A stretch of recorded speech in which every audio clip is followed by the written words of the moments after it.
हरे कृष्णा. श्रीमद भगवद्गीतेमध्ये पहिला श्लोक येतो, धर्मक्षेत्रे कुरुक्षेत्रे समवेता युयुत्सव मामकाः पांडवाश्चैव किम कुर्वत संजयः. तर पहिला शब्द आहे धर्मक्षेत्रे, धर्म.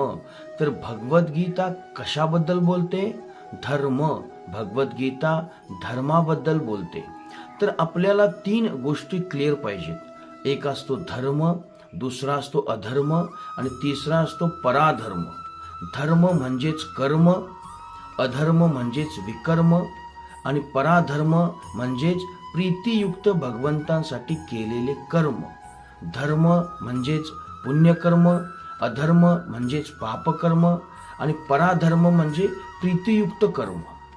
धर्म म्हणजेच मोरॅलिटी, अधर्म म्हणजेच इमोरॅलिटी आणि पराधर्म म्हणजे ट्रान्समोरॅलिटी.